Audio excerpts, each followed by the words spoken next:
Hey guys, sorry about that. Technical difficulties as usual. I had to, of course, change something on the camera settings and forget to start this after doing it, and then it was just a disaster. Of course, it had to happen. Um, Nathan and Greg, my boys, what's going on, guys? Um, Hope your days are going pretty good. Yeah, so I kind of figured we theme today a little bit because of the conversation that we were having on Monday with whiskey and ginger ale. Hey, Andrew, what's going on, buddy? So, what I did was I went out and bought some ginger ale, and the only store within decent walking distance was a Shoppers, and all they had was Schweppes ginger ale. Not my preferred ginger ale. I'm a bit of a Canada Dry snob, but yeah, that's what we're going to be working with today. Whiskey and Schweppes ginger ale. Let me switch because that didn't start out properly either. Good thing I checked. I was like, I wonder if you guys are hearing me properly. Let me make sure that the mic's okay. And it was not hooked up to the Snowball.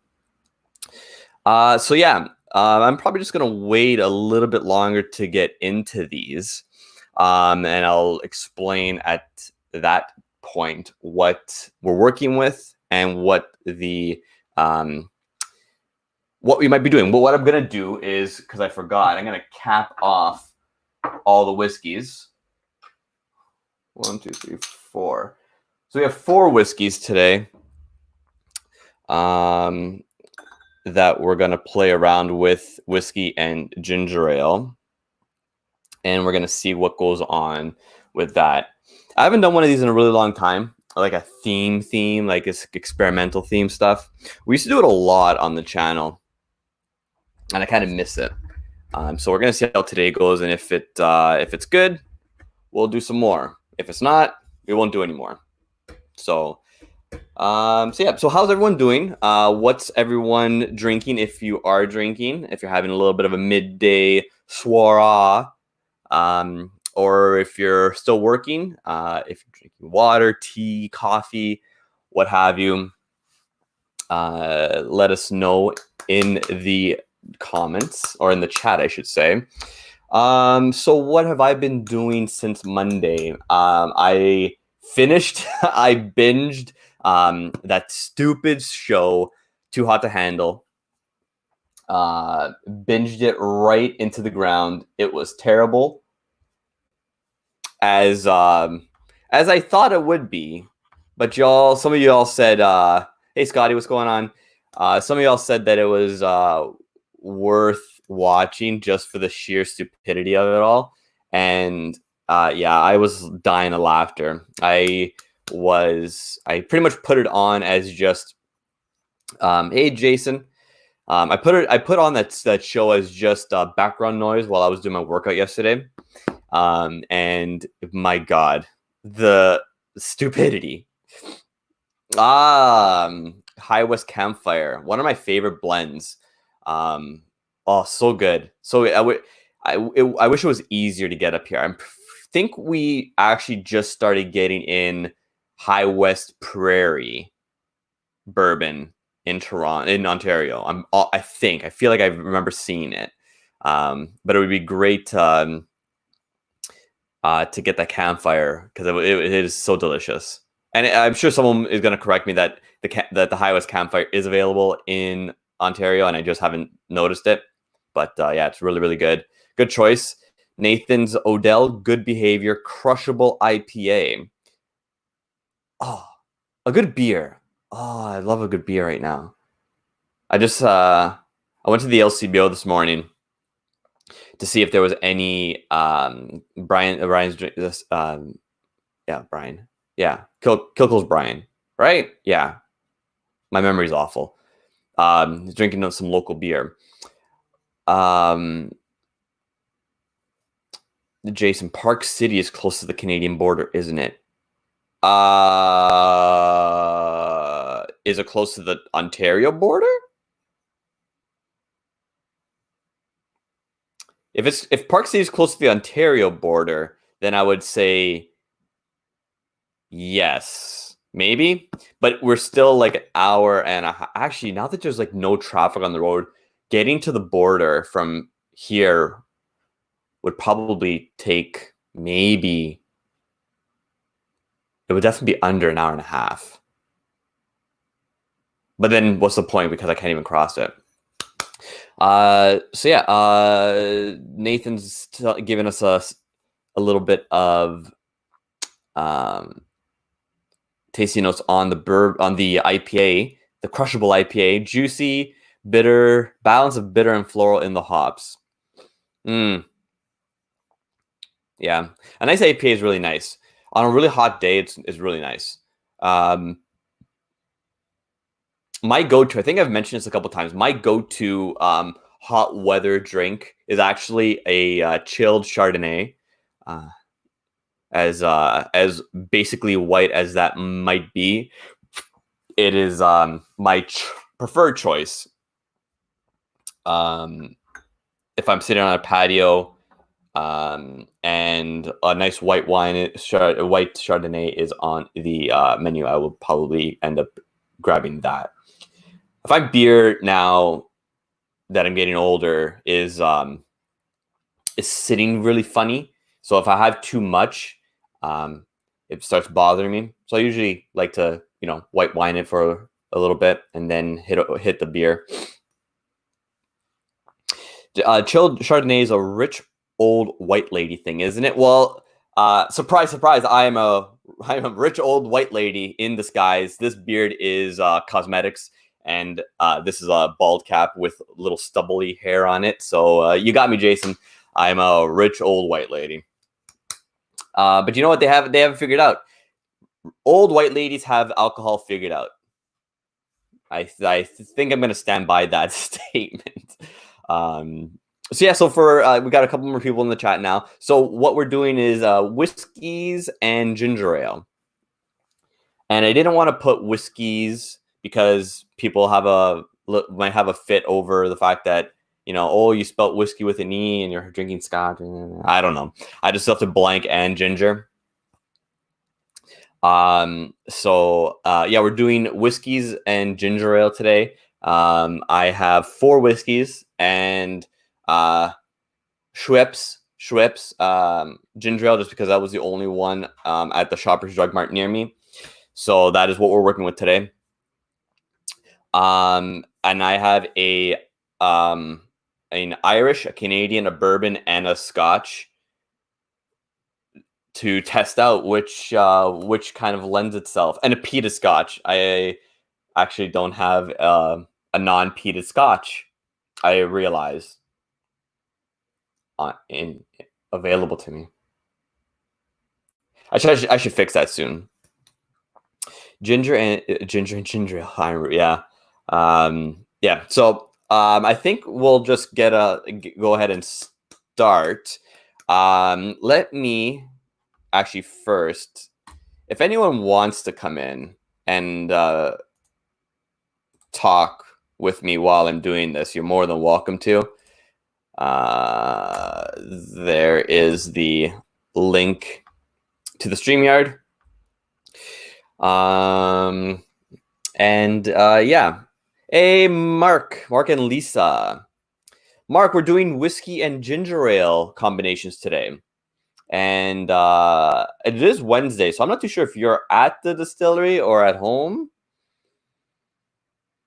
But glad to have you in, man. And Lisa, if she's there. More Lisa than you, Mark. More Lisa. Lisa's a delight. You're still on the fence with so yeah, I think we'll just get going. So what I've done is I've poured 1 ounce pours of the Irish, and I poured the Kilbeggan single grain Irish whiskey there. a Canadian, and I used the Gooderham and Worts 4-grain. For the bourbon, I chose the Knob Creek Single Barrel Reserve at 120 proof. And then for the peated scotch, I went with a Lagavulin 16. Mark, is Lisa home after fermenter exploded and sugar wash all over her? Oh, no. I hope she's okay. I hope the fermenter's okay, too. Lisa more so, but hope that doesn't... I hope that doesn't affect anything. So... yeah, geez, that sucks. So yeah, okay. So 1 ounce pours of all the whiskeys. Yeah. So what I'm gonna do is I'm gonna do a 1 ounce pour. I would assume that Lisa would be very sticky from all the sugar wash. So what we're gonna do is a. Whoop! Excuse me 1 second.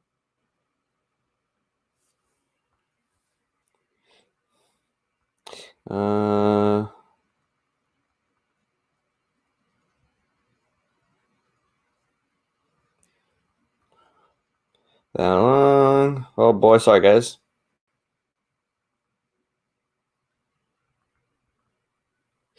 Okay, so we'll do a 1 ounce pour of ginger ale. So 1-to-1, 1 ounce of ginger ale, 1 ounce of whiskey.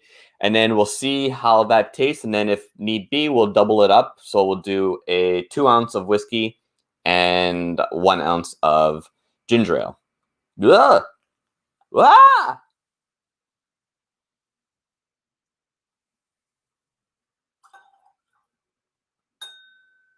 That was precarious. I almost spilled ginger ale everywhere.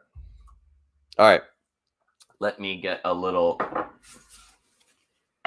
coaster for that. And I should have nosed the whiskey before. Oh, that's really nice. Funny, actually, we were talking. I was mentioning Chardonnay. This has a light, bubbly dryness to it now. This is the Irish. So cheers, everyone.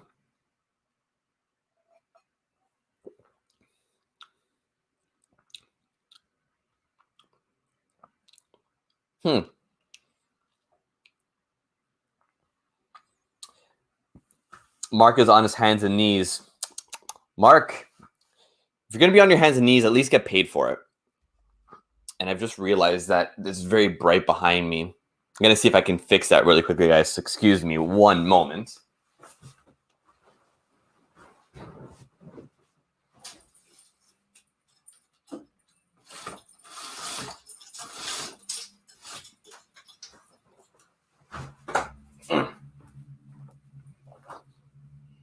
I think it's just my face. Anyways, let's continue on. So, yeah, okay. So the Irish and ginger ale, like I said, it's very dry, but has like a zesty freshness about it on the nose. I almost can't tell that it's whiskey anymore, but you can. There is a bit of that alcohol.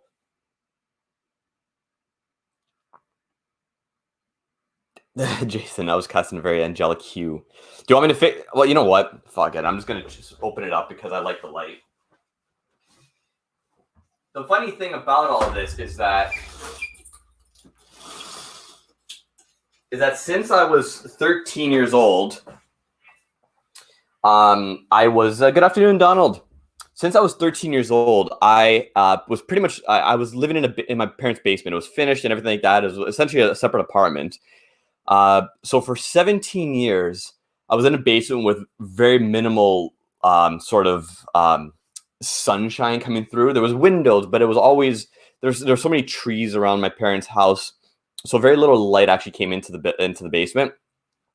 And now, not only am I not in a basement, I'm 12 floors up and facing pretty much my apartment faces east through west, so there's sunlight the entire day entering into the apartment. I'm spoiled now with sunshine, which is very nice.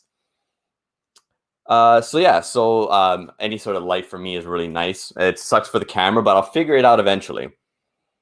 Okay, so it gets nice, but I'm gonna add another ounce of the ginger ale. See if we can get a little bit of sweetness back there. And maybe okay, okay, so obviously now the ginger ale is a little bit more overpowering on the nose.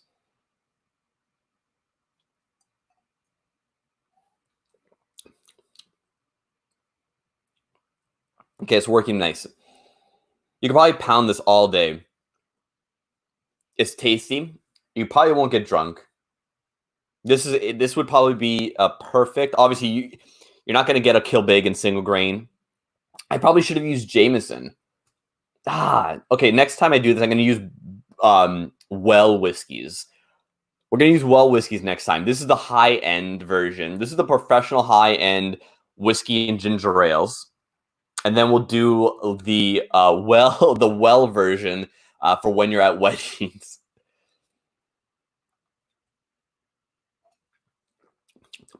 Yeah, that's nice. 2 ounces of ginger ale and an ounce of Irish whiskey.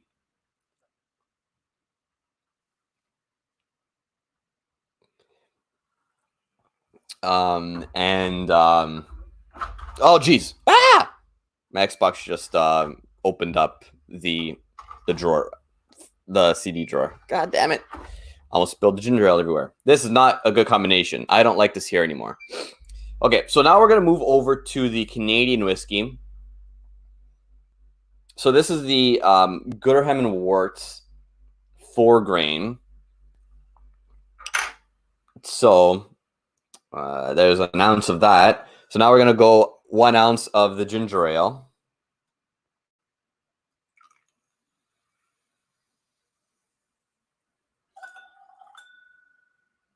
See what that tastes like.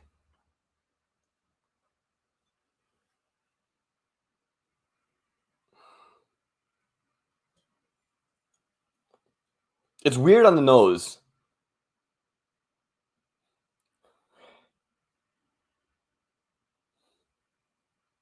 It smells like a leather boot, but like not real leather. Like you're at a shoe store, and not like a nice shoe store where they have like nice shoes with like real leather. I'm talking about like a shoe company or like Globe or any of those like budget shoe places.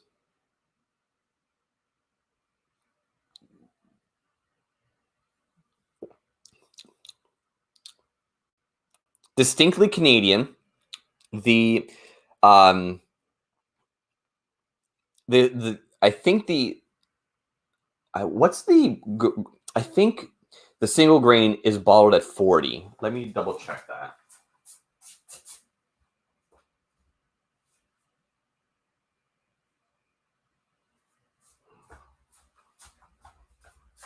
Okay, so the single grain is bottled at 43%. The Gooderham is bottled at 44.4%. And I guess I'll attribute that to a bit more of a mature spirit in the Canadian, because it is coming through much more aggressively than the Irish did with a 50-50 mix.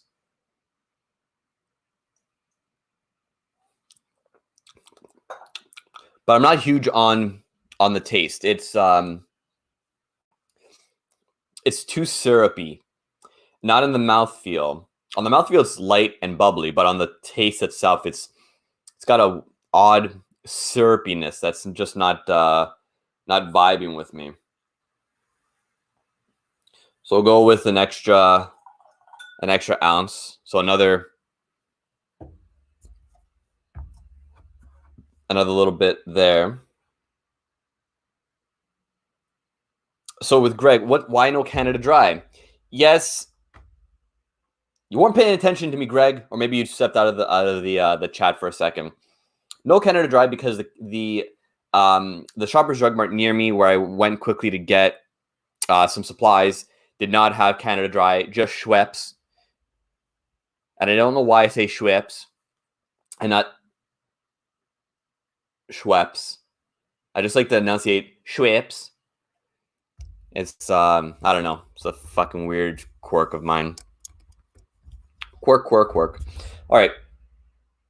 Okay, so the extra ounce of the ginger ale. Hey, Patrick. What's going on, man? So what was I saying? The extra. There's a StreamYard link for anyone. Again, if y'all want to come in. Jason Schweppes. Okay. We're gonna have to have a ginger ale episode, a theme at some point where I get some Canada Dry and Schweppes. You get some Canada Dry and Schweppes, and me and you will just go go back and forth between the two and just have it duke it out.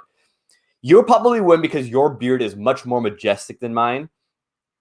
But I don't go out don't go down without a fight, and I do some damage to people's ankles at my elevation. So just beware. So yeah, so the extra ounce of the ginger ale with the Canadian. So now we're at a 2-to-1 ginger ale to whiskey. Definitely much nicer on the nose. It loses that what did I say? That shoe store smell. And now it's kind of getting more into like richer honeys. Richer honey, you get that bubbliness from the ginger ale.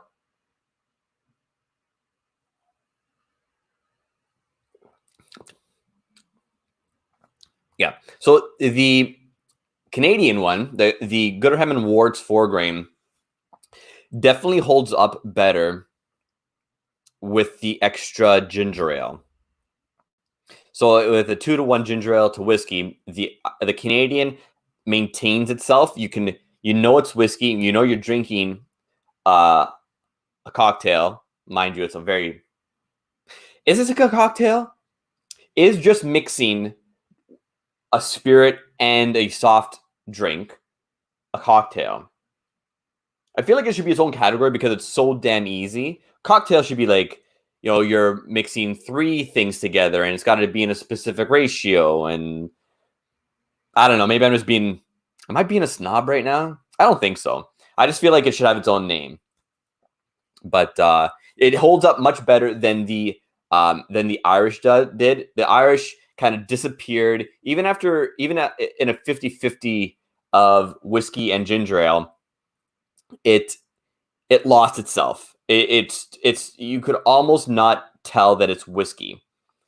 I am correct. Wow, look at me go. I'm just on fire today. I guess the day off between streams really does help. Yeah, so the Irish lost itself. The ginger ale overtook it. The Canadian surprisingly held up really well. You're drinking whiskey and something.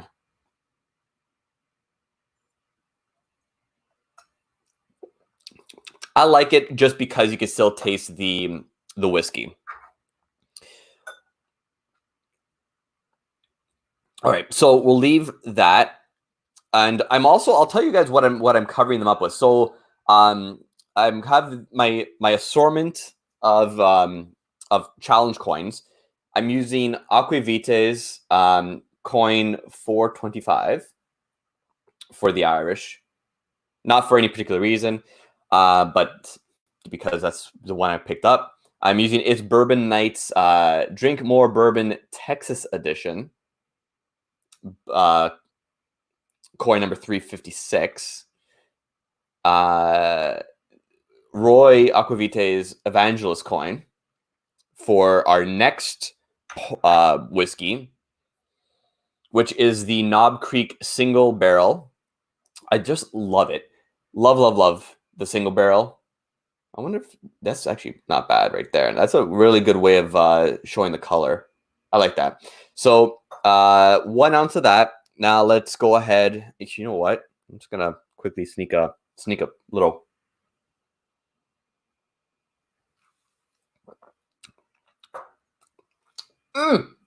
So good. Y'all didn't see that.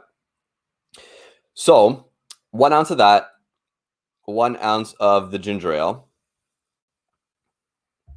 I'm going to spill this ginger ale all over me before the end of the stream.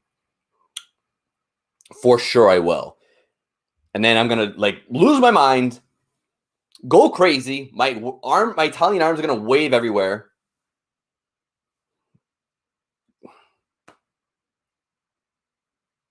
Okay, that's really weird.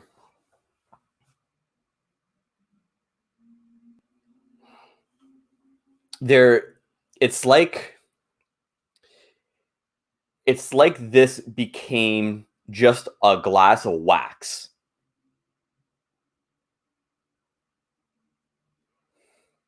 Wax and it's not potpourri, but some sort of like weird. I don't know, like it didn't get herbaceous, but there's something there that's like, I wonder if it's like bad oregano. This is very strange. I'm not liking this on the nose at all. Now, here's the thing. Here is let me stop myself for really quickly. Obviously, very obviously, one would probably not 9.5 times out of 10, one will probably not be mixing whiskeys and ginger ale or whiskeys and soda and nosing them. Most likely, you would just be pouring them together in an attempt to just lay back, relax with something to drink. I'm just being extra and going through the experience. Because for sure, I would just be pounding these back. And when we're done this, anybody that wants to come on here and just watch me just drink all 4 and just see how crazy I become, I will more than welcome. And you know what? Here's the link. Here's the link again. I keep on posting the link. I just want people to talk to. Oh, Scott Hartman's on. Hey, man, what's going on? From Ontario. Anyone ever tried the Fever Tree Ginger Ale? No, but people have told me about it, and I have to find some. I'm sure it wouldn't be hard, but I gotta go and get some. All right, so weird nose on the 50-50 Knob Creek Single Barrel and the ginger ale.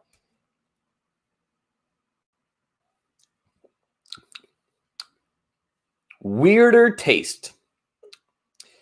Weirder taste. Not huge on that either. Let me make sure that my sound is on before I invite my good friend Mark from Silver Fox. Good day. Hey, Mark. Good day. Hello. You got everything cleaned up? No, God, no. It's going to take me a few hours. Even this table's sticky. So Lisa was standing right here. That's right where she was. Where the bottling is, right? No, actually, no. Like she was sitting in the. No, she was standing right here. Oh, okay. So, and the fermenter, I had opened the top. That fermenter, I'd opened the top. Yeah. And when I opened the bottom, I wanted to transfer it over to these totes here behind me. Right. When I opened up the bottom, I don't know, it was pressurized or something, but it just went whoop, right at the top. Oh man. It went up There was some marks on the ceiling, so that's how high it went. Landed on top of the totes and just soaked her. Gee, that's brutal. No, it was funny as hell. Well, you know what? Just in case Lisa's watching this or watches this, Lisa, that was a horrible thing to happen. I don't know what to say, but sorry. Yeah. No, she's not watching. She's still in the shower trying to get the sugar off. All right, so I'm gonna go ahead and pour another ounce of ginger ale into this Knob Creek because the 50-50 was not nice. Not nice at all. I feel like that's something that is ginger something that would go well with whiskey in the distillation maturing process. In the you mean like in oaking, casking? Sure. No, I don't think so. No.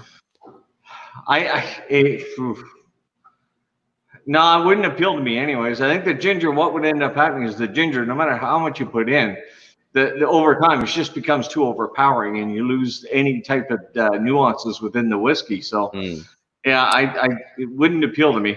Now, what about like in like a gin? Like what? Yes. Is ginger normally in a gin? Not normally, but you can. So I mean, adding it into the gin basket as a just a little pickup depends on the other things you do it. I think you'd want to do it. I would see it more with the limes and a heavy lime note and a little bit of ginger in there. So Nathan's saying you could put it in the column for a vodka with some lemon zest. Yes, you could. Yeah, you could. Yeah, gin basket as well, and just run the vodka through it. Interesting. Patrick says hello. How are you doing?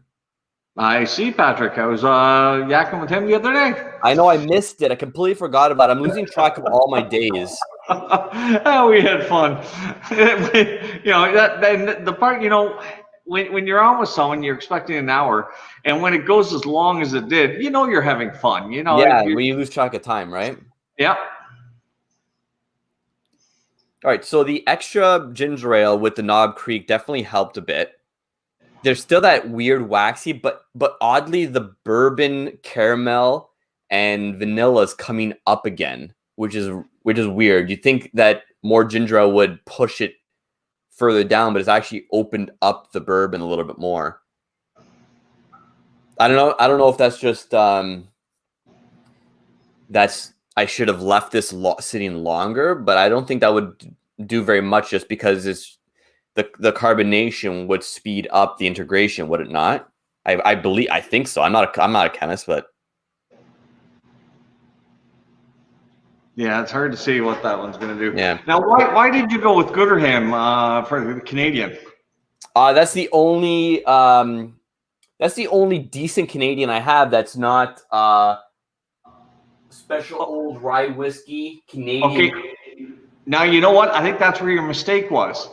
Is you have taken a typically a sipping whiskey. I mean, the Gooderham and Worts, the 4 grain is incredible, and I think adding something to it like that has a heavier spice note, like the ginger, just takes away from it to some degree.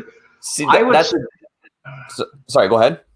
I would suggest look at your cabinet there. I'm pretty sure the boys left you some pretty nasty Canadian. Yes, I would try maybe a Crown Royal in there or a CC.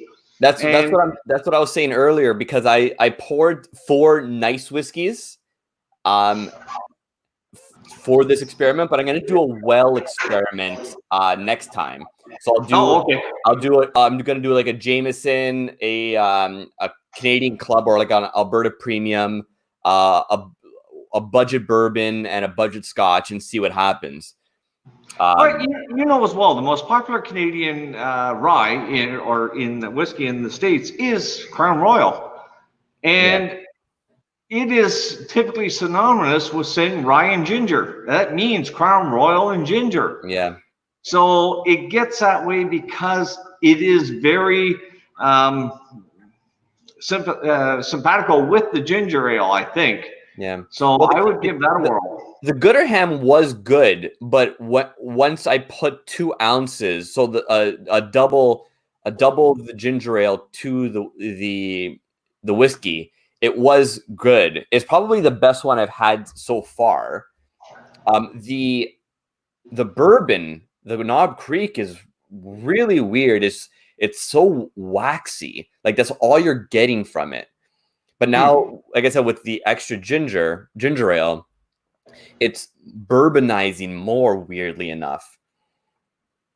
So I don't know. And like I said, I'm not sure if that's just like a chemical thing or if that's my nose becoming a bit more tuned into it.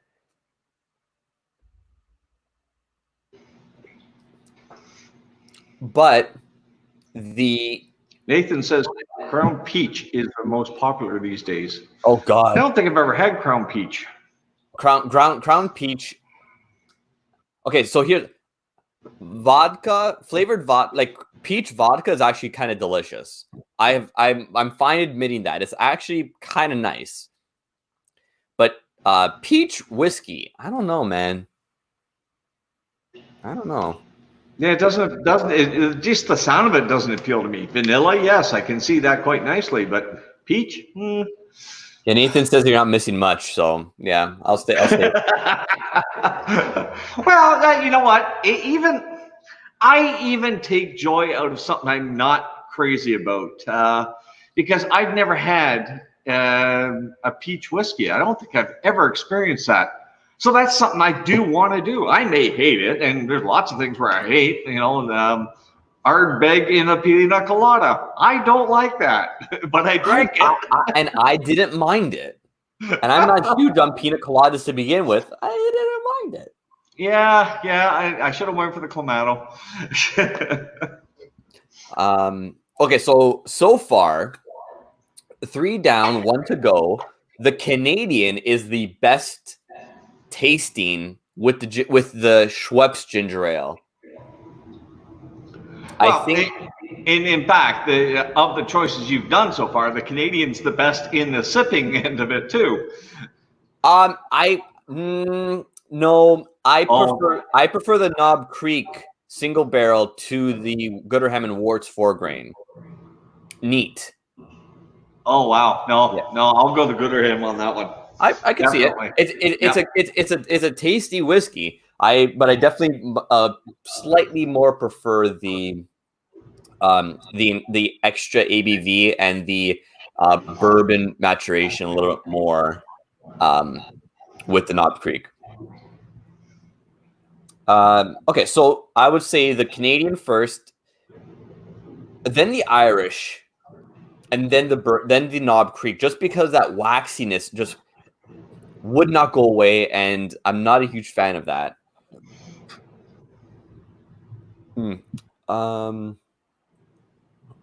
Donald's asking, I wonder how many E flavor additives they put in the Crown. I'm assuming that the peach Crown. Yeah, I'm gonna stop talking about the peach Crown because if I say it anymore, I feel like a bottle is just gonna magically appear beside me. It's like Beetlejuice. Okay, so we're gonna go to Lagavulin 16 and ginger ale, which I'm not excited about, but thankfully I have an extra bottle, so this is not so wasted. Well, it's not wasted if you enjoy drinking it that way. Nothing's ever wasted. Well, but yeah, you should be arrested for it. All right, so an ounce of ginger ale to an ounce of Lag 16. I feel like this might actually turn out okay. But you know what? And once again, we come into trying different things that you'll never know until you try something. Yes. Yeah. I'm a firm believer of that, and you even see me go squirrely on stuff like that. I mean, I've done combinations that never should have worked, and they do. The one thing, and like I said, our butterscotch liqueur, adding that to the Ardbeg, unbelievably incredible. And that was to the 10 or the Ugadal? The 10. The 10. Okay, yeah. I have yet to have it's. I hate to say this, but I've yet to have the Ugadal. I almost bought a bottle, but I haven't got it yet. I'm gonna speak to Dave about that because if you're there is something happening right now, so we'll talk about that offline. Okay, I am unaware of anything going on. All right, so the 50-50 Lagan ginger ale. I'm not enjoying this nose at all. At all. Like I don't even want to describe it. It's like a dumpster, and not like in a good way. It's like a dump. It's like a dumpster fire, but with like all old food in it. That's not fun. Jason goes, "It's not a waste; it's science." Can I use that? So how did that taste? Mark, my hair is growing pretty fast. Pretty soon, I'm just gonna like start like pulling it out, so I look like you. Yeah. No, you want to see me pull it out?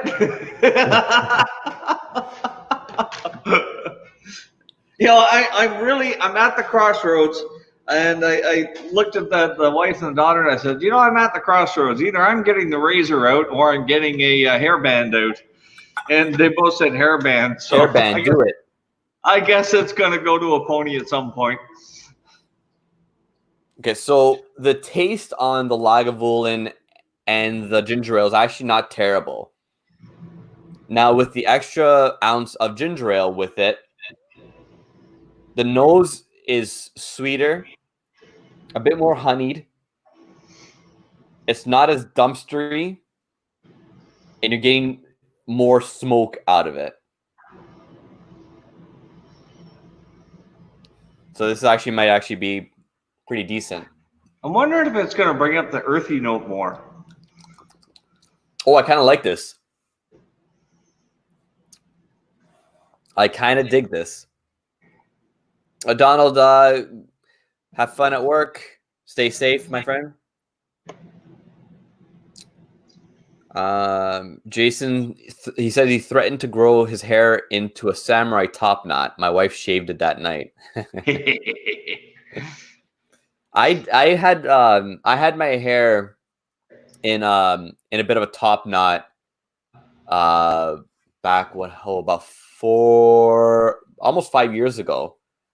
Yeah, about 5 years ago. I had it long enough just before the thinning hit its peak.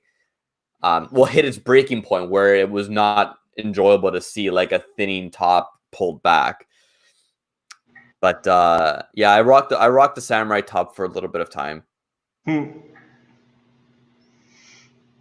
So, am I correct in assuming that the ground earthy notes are starting to pop a little more? A little bit more, yeah. Yeah. I think that gets that little bit of that ginger sweetness from the ginger ale, kind of tempered out all the shitty stuff that I was smelling earlier. Yeah, I didn't know if the ginger would play well with the brine. That salty briny. It's not bad. It's still not my favorite out of the four. The Canadian definitely takes the cake. The Gooderham and ginger ale takes the cake 100%. Then I would say the Lagavulin 16, then the Irish, then the bourbon.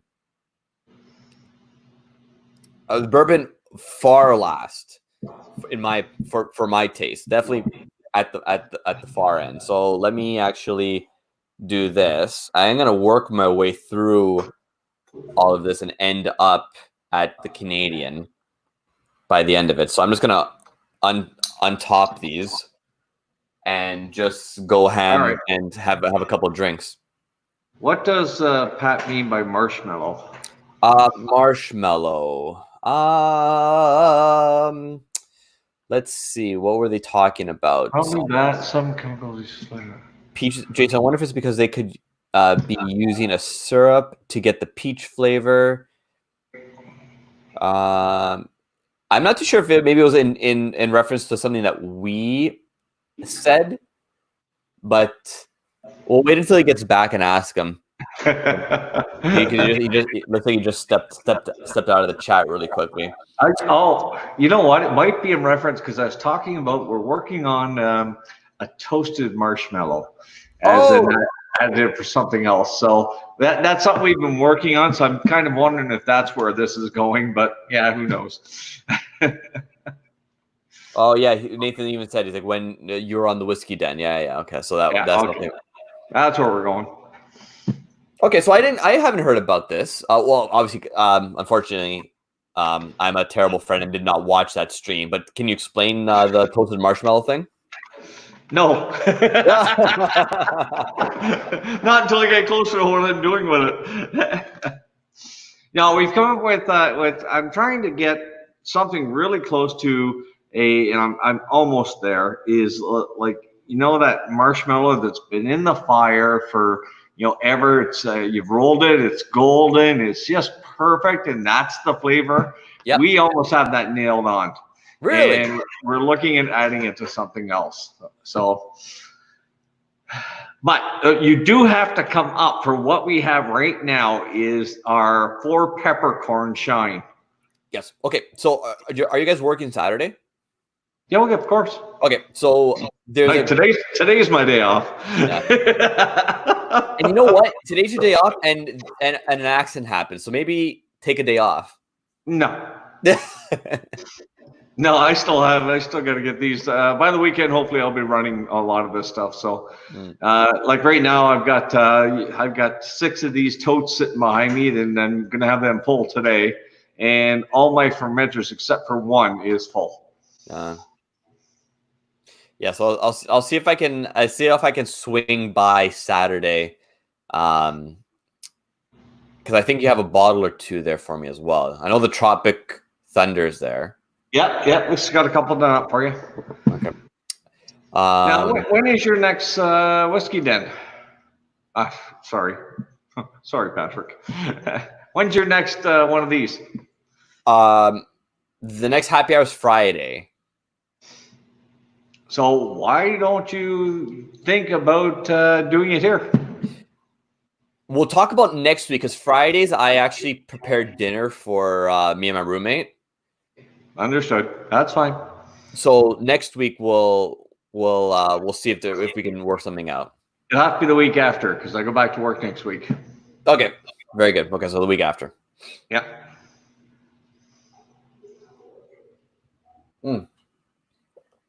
So why don't are you developing this for a specific point of the season? Well, we are hoping to have some traffic come up, but yeah, there was something else we wanted to do with it that we want to play with, so we went after it, and we'll continue on. Well, wait till I get closer to what I'm doing. I think a pumpkin spice and toasted marshmallow would work really, really well together. I'm not a big fan of pumpkin. Talk to Lisa about that one. She wants to do pumpkin for the fall.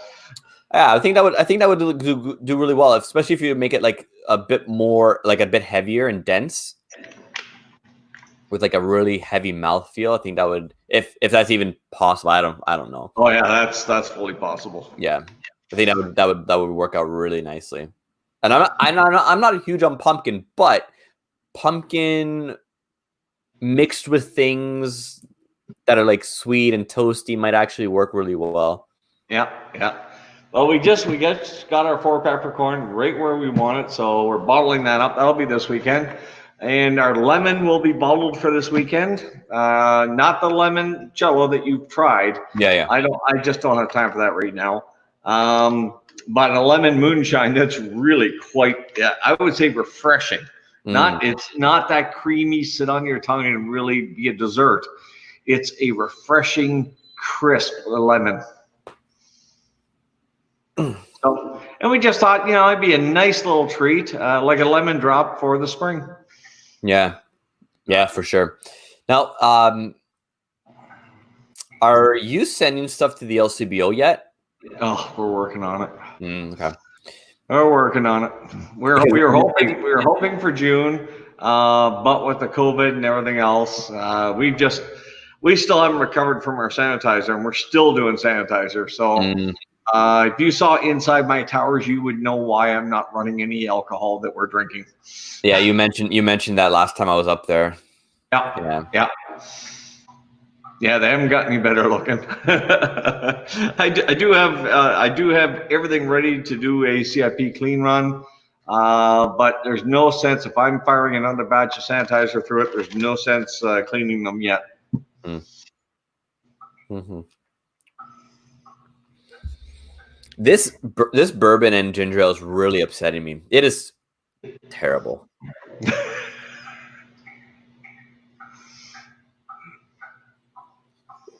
And yet I drink it. Why? Why do I drink this terrible stuff? 3 little letters, ABV. ABV. You're not wrong.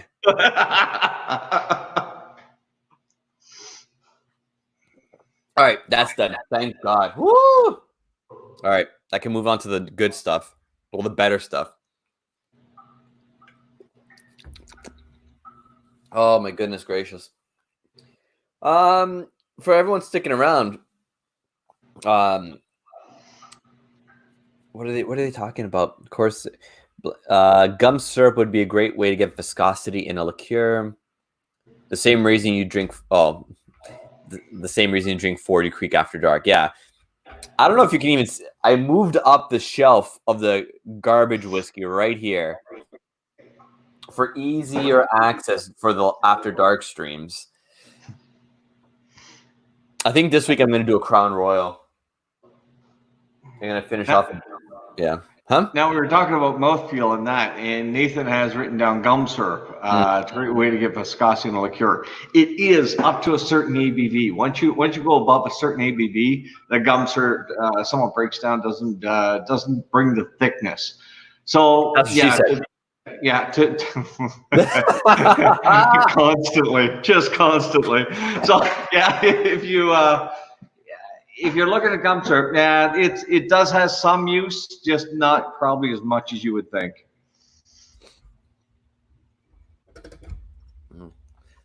So what do you use then to increase the viscosity then? Well, you can go with there are a few tricks. You can go with glycerin. You can go with super simple syrup. Super simple inverted syrup. That way, it has the ability to stay consistent past a month. You can use some gum xanthine. That'll help as well.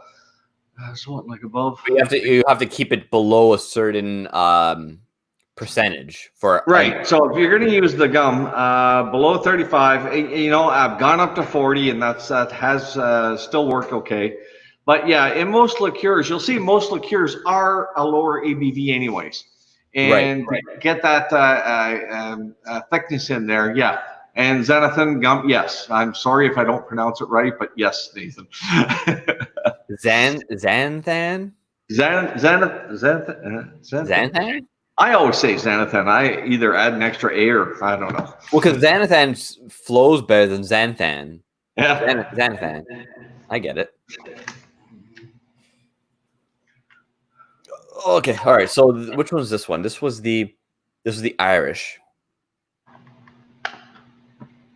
Xanthan gum makes your stuff cloudy, though, I'm sure. But once again, you're not going to add that type of an ingredient to a clear liquid. I mean, it's a gin or something. You're not, or moonshine. You're not trying to thicken that up, make that. So typically, you're adding it to a liqueur, so like a lemon or something, just to thicken it up. Give it that mouthfeel. And by then it's already opaque anyways. Like right now we're working on the butterfly pea flower, and we're doing some experiments with that, and that is fantastic. We've got a couple of samples if you want to try that when you get here. It's really a nice dark purple blue until you add a different pH to it, and then it changes color right in your glass. Oh, and it goes a nice pinkish and that sort of thing. So it's very dependent on the pH. So as soon as you go acidic on top of what it is, then it just changes color. And you can see it. If you drop from high and let it go down, you just see it go down the glass, explode, and change. okay. That's going to be, yeah, that's cool. Jason's going to Ironroot Harbinger. God damn it. This board, this whole situation needs to correct itself quick because I need to get some Ironroot shit up here. Well, if you're really desperate, I'm sure you can take a trip over to Brad's. He doesn't have any. Oh, god damn. I'm the only one out of the people that I know that has any, and this is all I have. Where is it? Shit. There it is. That's all I have left of the single barrel evolution, the first release. Yeah. That's all I have. I'm saving each every bottle that I get. I'm saving 2 ounces of each, and I'm gonna do like a run through of all 3, maybe 4 releases in a video. Nice. Empress Gin from BC changes color as well. Yes, that's also because they are using the butterfly pea flower as well. That's in there. Scott's still watching. Scotty, thanks for sticking around. Yeah, Scott's in the Owls group. He's in Ontario. Scott, I think you're friends with Dan. Where exactly in Ontario are you? If you don't mind me asking. See, you can get away with that. Most of the people I talk with won't tell you that. They won't even tell you they're in Ontario. Southern Ontario. So like Hamilton area. If you're like in like the GTA, in like the Guelph or Hamilton area, even Oakville specifically. Oh, okay, there we go. Okay, not too far from. Well, not too far. Like 45 minutes from Arthur or so. I think from Oakville. Yeah, it'd be longer than that. Yeah, I don't know. I don't. Not only do I not know the days anymore, I don't know distance.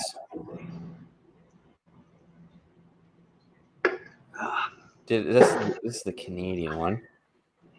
You know what? You finally made it back to the Canadian.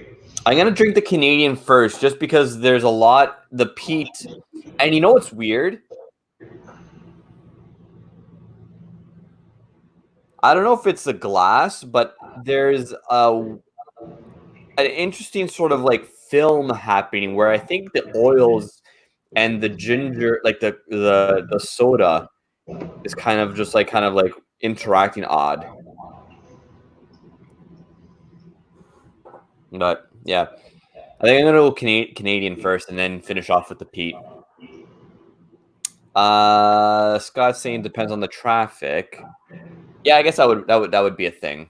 Yeah, it's an hour 12 minutes on my phone. That's what it says.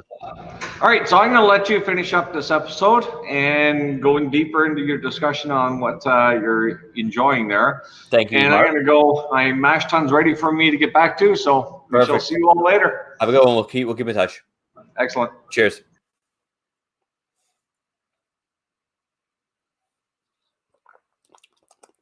Yeah, the Canadian is definitely much better than what I had. I had the Irish and the bourbon. The bourbon was brutal. The Canadian is definitely my choice winner out of the 4 that we poured today. And yeah, somewhat of a successful experiment. Now, next time we do this, I'm going to do the well whiskey. So I'm going to do a well Irish, most likely Jameson. The Canadian's most likely going to be Crown Royal. Bourbon. What's a budget bourbon?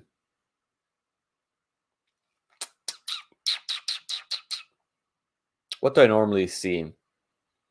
at like weddings. I don't think I see any bourbons at weddings. Oh, Jack Daniels. Of course, we'll have to do a Jack Daniels for the bourbon. Even though it's not a bourbon.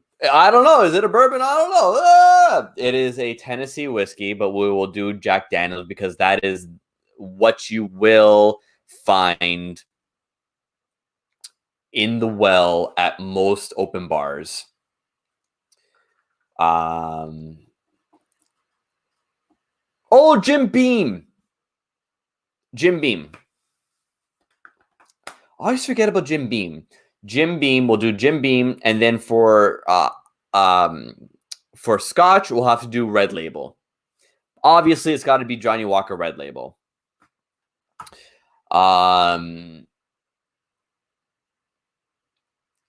Yeah, so that's what we'll do next time. I think I have a little bit, like a small bottle of Red Label that I can use for this. I obviously have a bunch of Crown Royal, thanks to Brad and the boys. And yeah, Jameson's easy to get. It's like, I don't know, I think it's like 30. I could probably get a small bottle of Jameson too from like the LCBO that's like $15-20. And I think I might have Jim Beam. I think my roommate has a bottle of Jim Beam that I can bum an ounce off of. Yeah. Okay, so this is good. So maybe we'll do that next Wednesday. Maybe every Wednesday we'll do a theme on here. Or maybe we'll start doing it every time. If I can figure out a theme the day before the stream, there might be a theme. But if not, it'll just be like a random ass discussion on whatever. So yeah. It should be fun. I don't know. If you get, I know some of you are kind of like enjoying having like me just randomly talk in the background, kind of like a shitty version of a podcast. But I kind of want to get these a little bit. We're gonna have a theme stream dream team before this. I can't even say that in a sentence, Nathan. But yeah, I hope everyone's enjoying these. I know Nathan and Greg. I don't know where Greg is. Normally he's fairly active in the chat. He may, I don't know what happened. Scott's probably still in here. Jason, I think you're still here. But yeah, if you guys are enjoying these, I want to. I know that there's obviously a few of you that are here all the time. So, yeah, too much whiskey and ginger ale. It's a real thing, because I haven't eaten a proper meal. Though, Nathan, it's breakfast time. So I made a basted egg again. I think I'm pronouncing that right. So I made a basted egg with melted Havarti over it. And then I had a caraway bun, which was absolutely fantastic. Sliced that in half, slightly warmed it. Then I put, I put Havarti on the bottom bun, then the fried egg on top, the basted egg on top, with the melted cheese on top of that. So essentially the residual heat of the egg melted the cheese underneath, stuck it to the bread. Then you got the melted cheese on top, fresh cut, thinly sliced tomatoes, and then avocado, pureed avocado with peppercorn, garlic, and onion, salt and pepper, spread over the top of the bun, and and then you push it down and break the yolk, and the yolk just spreads everywhere. Oh, bud. I made it for me and my roommate this morning. Oh my god, I was dying. He was so good. So good.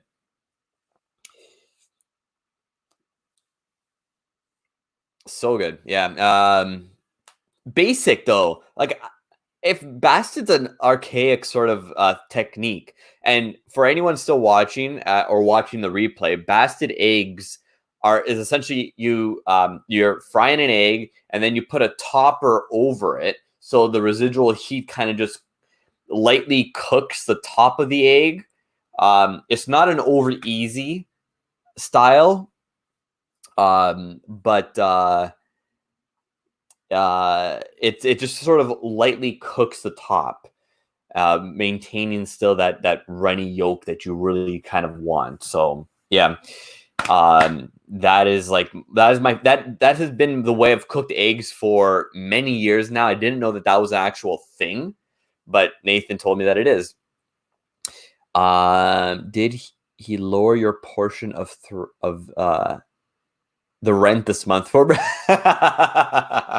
He should have 100%. He should have lowered my portion of the rent. But he's made some pretty good dishes, so we're kind of going back and forth trying to one up each other. Though my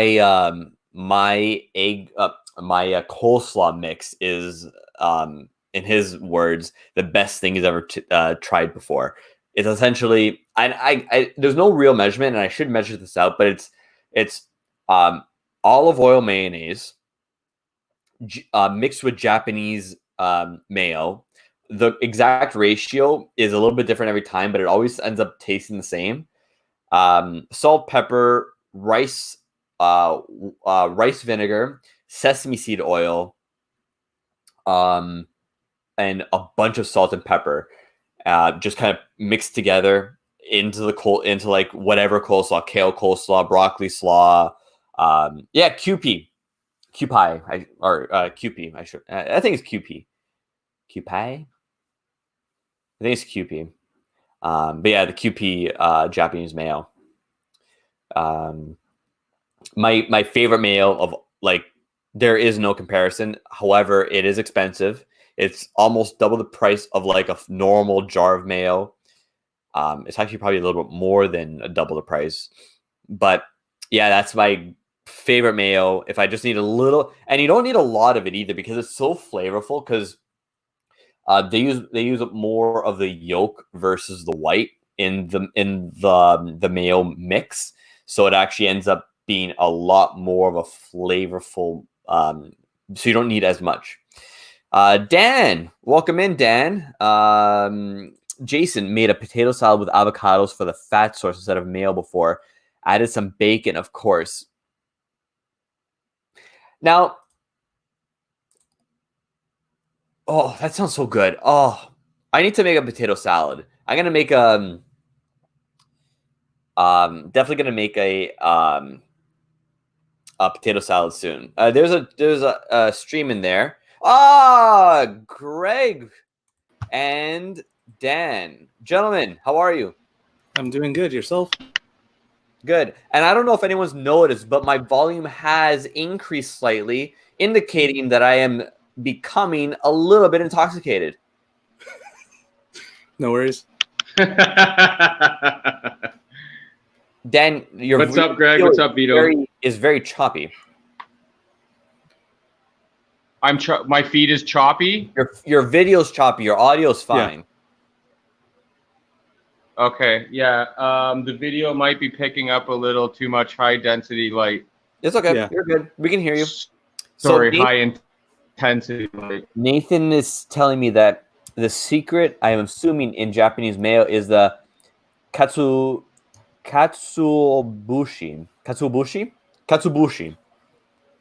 I think that's how you're going to pronounce it in Japanese.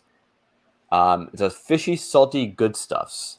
Interesting. Ooh. See, I'm not a huge fan of fishy stuff, but I don't get a taste of that at all in the mayo.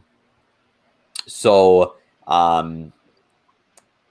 it doesn't bother me. Like, I'm not a big fan. Obviously, everyone knows I'm not big on fish, but I'm also not big on like miso and other sort of pieces of ingredients or foods that have that very fishy sea taste. Katsuobushi. I think that's how I ended up. I've never had too much of a fishy note from anything. Dan, do you eat eggs? Yeah, my neighbor across the road has a bunch of pet chickens and brings me eggs. He just brought me some yesterday, actually. Good. Okay, so next time I come your way, I'm gonna drop off a bottle of this Japanese mayo since you can eat eggs. Is there milk in it though? Nathan might know. There probably is. There might not be. There might not be. That's true. There might not be. That's true. Jason wants some katsu now. Oh, I love making katsu. The eggs I eat are from like my buddy's pets that are literally like so free range that there might be one in my backyard right now. Nathan says there's no milk. Farmed egg. Nathan said there's no milk, but it has fish in it. Fish is sometimes doable.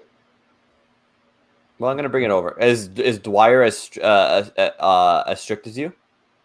Okay, so I'm gonna bring it for her. Dwyer eats fucking anything, dude. And I'm gonna bring it for her and not for you. So you sink.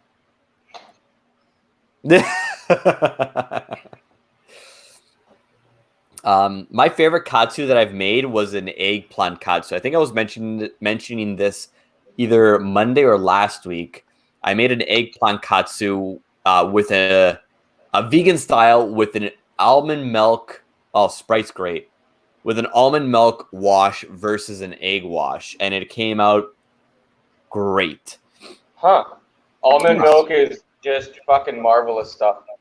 By itself, I'm not a huge fan.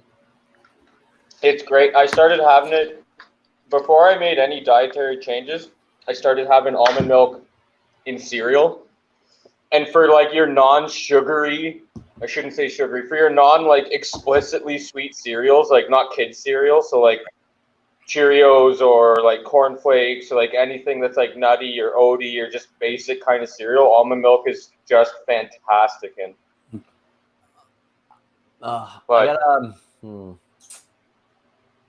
I tried to get into almond milk. I went through the I don't remember what the brand was, but it was the standard almond milk, and then I wasn't really enjoying that even with cereals.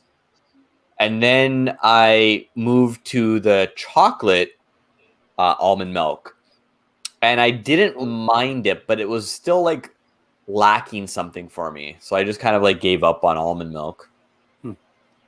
I'll have it from time to time.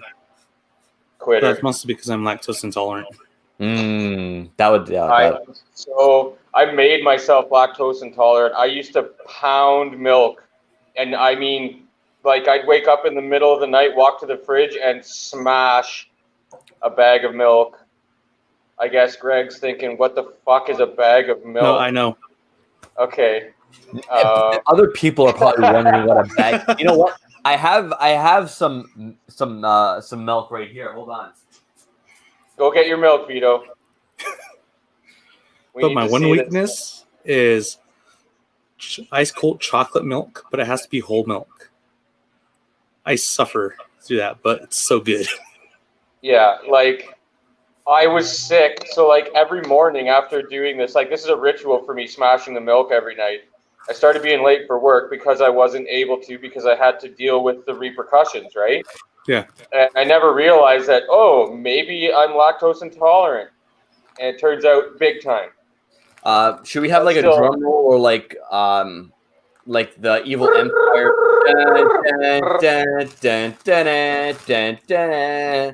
This is a bag of milk. That's the Imperial March, not a fucking drum roll. Shut up. I made it into a song, Dan. I can't even see. See, this sucks because on my phone I can't do the StreamYard and the chat. So I have no idea like who's here, whatever. But howdy, everybody. You got Nathan, Jason.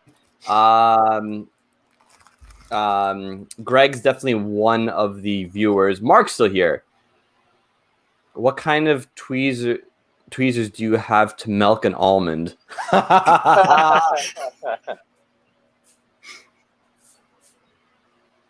Is that our mark? Looks like it. I think so. Not sure. Yeah, still in? Yeah, still in. Still in Canada. Hey, Mark, how's it going? And Lisa, if you're watching too. Lisa, if you missed it earlier, Lisa, a fermenter exploded, and Lisa got drenched in sugar wash. No way. Well, it didn't So now- explode. It just went through the top and kind of like showered. So now down. they've got a sticker in the still to get some spirit going. Yeah, Mark was on the stream for about a half hour, 45 minutes or so. Kind of we were just talking, but he had to go back and finish cleaning up. Those are some mighty fine looking plants there. Yep, they are. Super Those are healthy. nice. Those are nice tomato plants. Not tomatoes. I know. And they're I not don't- tomatoes. I know they're not tomatoes. I'm just keeping it. Even though like we can't really get shut down because we're Canadian, so Well, beyond that, I have a license, so yeah. that's fun. Yeah, just up here doing a bit of work and finished early and was jamming to some tunes and then thought I would hop on and say hi and see what's going down. Oh, you're a sweetheart. Well, you know, you gotta have at least one good looking guy on here. That's what Greg's here for.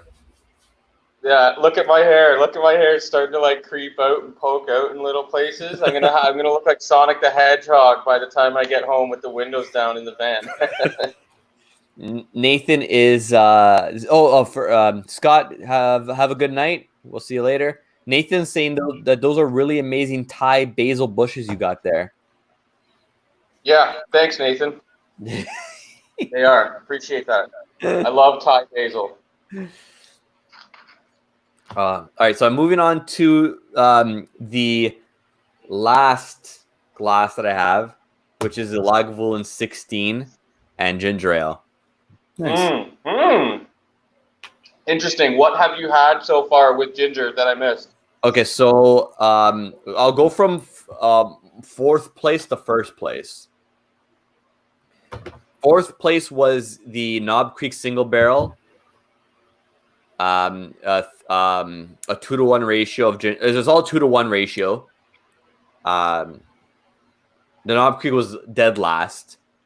I don't think there could be a whiskey that would perform worse than that one versus ginger ale.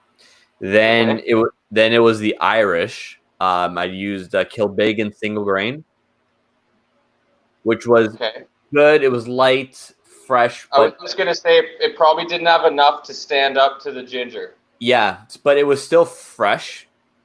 But you couldn't tell there was whiskey. Whereas with the Knob Creek, it became so weirdly waxy and just fake leather that it was just not enjoyable at all. Right. Then I'm gonna try this really quickly. That's gonna be the best for sure. No, this is a close second. The Lagavulin 16 is a close second. And then the Gooderham and Warts 4 grain came up on top. Nice. Yeah. Because here's the thing. It's like the peat is strong. Is right? that Canada Dry that you're using? No. Fucking the Canadian Tire near me didn't have Canada Dry, so I'm using Schweppes.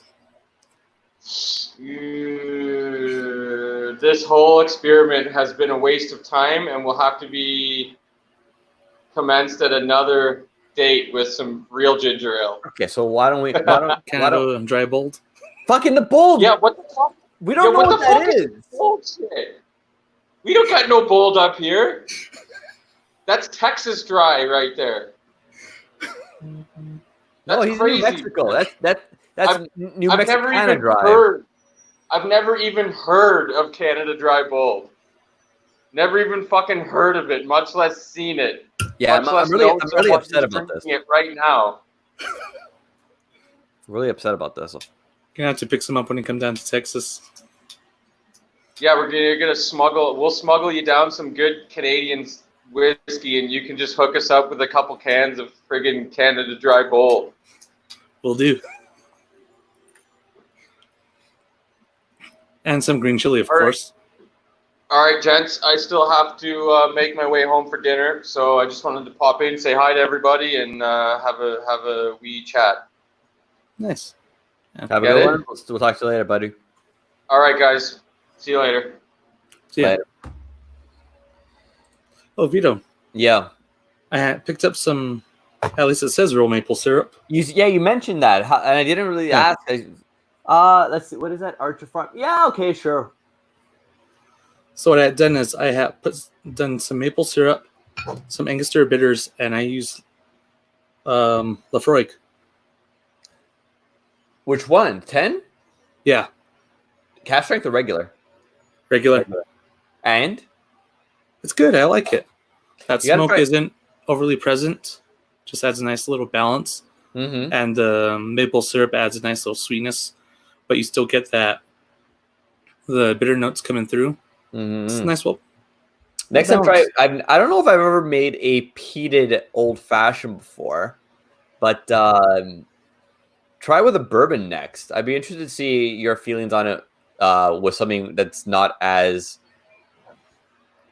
doesn't have as prominent and Nope. strong of a taste as like a peated Scotch. If anything, I'll probably use a little bit more rye heavy bourbon Yeah, because I won't want to go with wheated because it'll be too sweet and yeah, definitely just not come down. weeded. Either go corn. Although my favorite, still to this day, my favorite whiskey to use in a old fashioned is Wild Turkey 101. Nice. I think the 101 is by far one of the most versatile whiskeys and underappreciated whiskeys on the market. Yeah. I think it's just perfect for Especially everything. for the Cocktails, neat pours with a bit of ice, with a bit of water. At 50%, well, 50 and a half. Yeah. You're laughing. yeah, because the proof and the price, it's just absolutely fantastic for that. And a lot of people will argue that the what's it called? The Wild Turkey Rare Breed is more bang for your buck.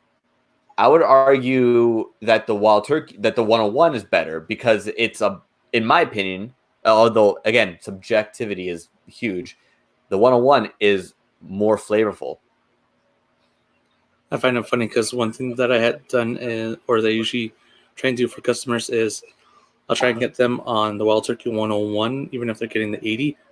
So I'll tell them it's the same thing, just add a bit of water, proof it down to what you like, and you'll be able to stretch out the bottle a whole lot more compared to the standard Wild Turkey.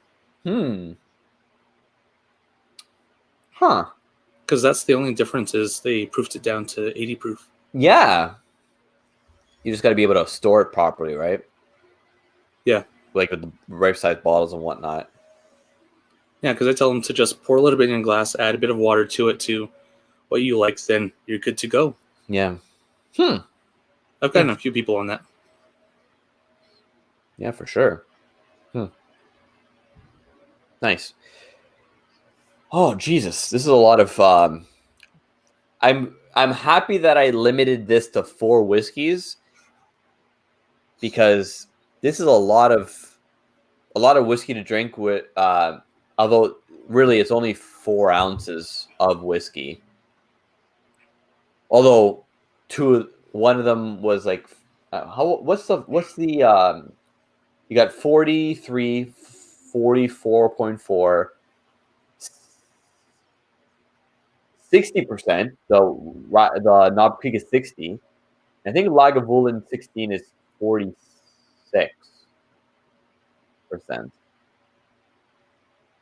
We're not, So it's still fuck. I'm probably gonna end this a little. As soon as I finish this, I'm probably gonna end it so I can go make myself a pizza real quick. All right. But yeah, geez, the whiskey's hitting me hard today, guys. Well, I mean, But 4 ounces is still quite a bit for us because given the pours that we usually do and the amount of time that we drink it in, you're condensing what's usually in a probably about a little bit longer than half a day down to about an hour. it's just a little bit over an hour, and on a bit of an empty stomach too, which doesn't help. Right.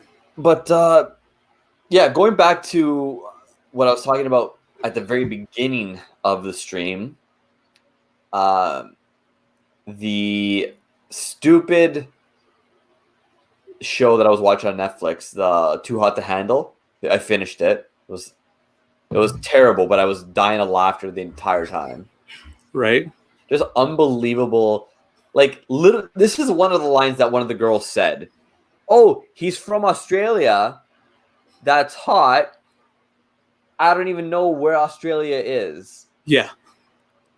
Unbelievable. I died of laughter. Yeah, the IQ in that was pretty low. Just unbelievable. I was loving it. And that's essentially what you're in store for the entire season. Yeah. It's only 8 episodes, I think. 8 or 9 episodes. Yeah. I pretty much, like I said, I had watched the first episode on Monday. Yeah, it was Monday. And then Tuesday, I did all the rest of the 7 episodes. I just put it in the background and got through it. That's basically what I did because I got bored one day and saw it on Netflix. I was like, let's see what this is about. I couldn't stop laughing all the way through because, I mean, just their statements, kind of like you said, he's from Australia, but I don't even know where Australia is from. It's like, what's wrong with you? You're mid-20s. Where was geography class for you? Like, fuck. It was wonderful. Okay, here's the question. Who's your favorite girl and who's your favorite guy? That's a tough one to answer because, I mean, shit. I know right away. I can't really say I had a favorite because I was just annoyed by all of them. Favorite girl, Chloe, the girl from Essex. Yeah. 100% my favorite girl. 100%. She is just a delight. She's lovely. At first, I would probably say maybe the girl from Ireland, but Oh, after watching the show, it's like, eh. Oh, I forgot her name. Same here. Right. Yeah. She was kind of like a non-character. She was just kind of there. Yeah. Bless you. She was there, but she didn't really like make herself known. She Yeah. didn't do anything crazy. Because the main ones were Francesca and Harry? Yeah, Francesca and Harry were Harry was the Australian, Francesca was LA. Yeah. Oh fuck, I forgot her name. But yeah, the girl from Korg was cute too. Yeah. But yeah, definitely Chloe for me was my favorite. For guys, I think it's a bit of a toss up between. Actually, no, I'm not. It's not even going to be toss up. I'm going to Kells. All right. The big guy from where was he? Where was he from? He was from. I forget where in London, in like the UK, he was from, but he was from. Yeah, somewhere around there. Somewhere around there. Just the way he handled himself the whole time was just like, you're a good guy. He was the Pauly D of that show. Like, he talks up a big game and this and that, but he's actually fairly respectful and understanding and knowledgeable, where he makes right decisions. He was the most rounded out of all of them. Yeah. Yeah, but yeah, just absolutely baffling. Just that show was fucking phenomenal. And then I started watching Community again. I started from episode 1. Yes.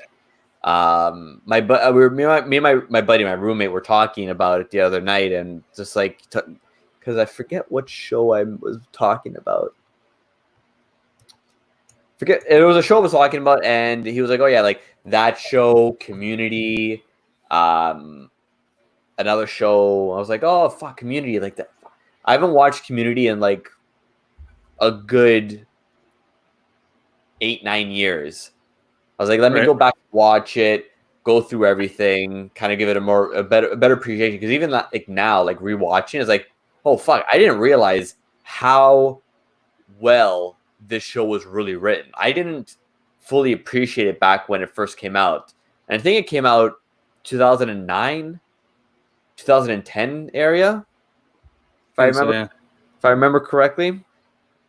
My favorite episode was the Dungeons and Dragons. I haven't about almost finished season 1, so I haven't gotten to that point yet. And again, this is going back to what I was talking about a couple of streams ago. It's like I know nothing about Dungeons and Dragons, 0, and I feel like I should know a little bit because there's so many people in the community, in the whiskey community, and a lot of my friends that play, and I know nothing about it. Right, Jason? That's a good one too. Yeah, I Yeah. really enjoyed Dungeons and Dragons because when I was a kid, I was a bit shy. So after I started playing Dungeons and Dragons, being able to be someone else kind of helped me break out of that shell. I get it. No, 100%. I that's the amazing thing about like a lot of those like games and sort of like altered not altered. What am I saying? The whiskey's too strong, guys. But yeah, no, like just for introverts, video games and board games are a great way for us to kind of like build and become comfortable. And yeah, no, I get it. I gotta figure out a way of like kind of like just familiarizing myself with some of the basic stuff. Maybe what we'll do is I'll have a couple of people on to talk about Dungeons and Dragons and educate me a little bit. One way that I kind of got back into it was by watching Critical Role. Critical Role? Roll. R-O-L-E. Roll. Yeah. Critical Role. That's a YouTube channel or? Yeah. Oh, okay. Yeah. So the first few seasons that they have, they're trying to work out some audio issues, but they've been playing the game for about, say, maybe a year or two before they started filming it. But it gets good on. There's 100 episodes each, or 100 plus, but each episode's like an hour long or so. Yeah. Yeah, but it just shows the whole idea of, so all of them are voice actors, or just about all of them are voice actors. So they really get into it. It shows the dynamic of how you're able to really get into Dungeons and Dragons and really play out stuff. Look into it. I shall look into it. Yeah. What else? Oh, so for anyone still watching, the Cast Strength live stream this week is going to be Canadian Cast Strength whiskeys. I think we teased this about on Monday. So it's going to be Canadian Cast Strength whiskeys. We're doing 2. We're doing a Lot 40 and Alberta Premium Cast Strength. And it's going to be 6 Canadians. So me, Dan, and Brad, and then 3 of our friends from the Toronto area that have those whiskeys. They're going to be drinking along with us, and we're going to be talking about the good stuff. So essentially teasing all of you crazy Americans about the good Canadian whiskeys that we have up here. So no cask strength Canadian Mist? No. Canadian Mist is an American company. I know. What's it called? Brown. What's the Brown-Forman? Brown-Forman owns Canadian Mist. Yeah. So Canadian Mist is essentially an American product because Brown-Forman entered the market and said, "Oh, we need to make a Canadian whiskey," and they made Canadian Mist. So y'all can fuck right off. Y'all made Canadian Mist a thing. It wasn't us. You goddamn heathens. The other place that surprised me that has a lot of Canadian whiskey is Texas. I didn't notice that, but if you say so. Yeah, because when I had gone there for the Pastors Ball, went into Total Wine, saw a bunch of like Texas, technically novelty labels, just stuff that's available in Texas. They were all Canadian. There was quite a bit that was Canadian. All 5 of our Canadian whiskeys. Black Velvet, Canadian Mist, Alberta Premium, Crown Royal. What else? Then people can't seem to get enough of Crown Royal Peach. Oh fuck! Another say Crown Royal Peach again, and I'm gonna end the stream.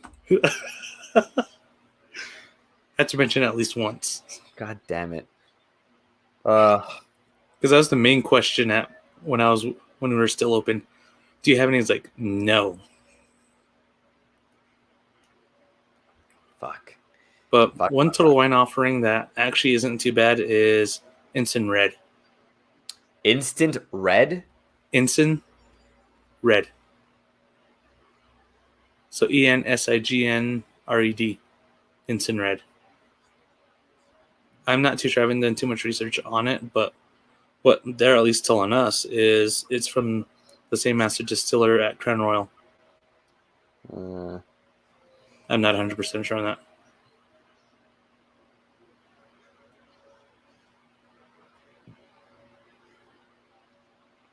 Oh, fuck. All right, so I'm done all my whiskeys. So I think it's time to call it a day. I'm gonna go make a pizza. And yeah, a somewhat successful experiment today. Hope Nice. anyone that was watching got some enjoyment out of it. Jason is right. I am gone. I am gonna go make a pizza, eat, and lie down and recover.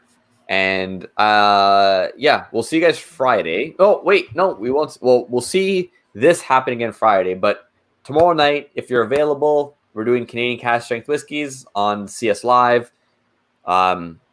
What's happening between now and then? Roy streaming tomorrow. Jason streaming tonight on Mash and Drum.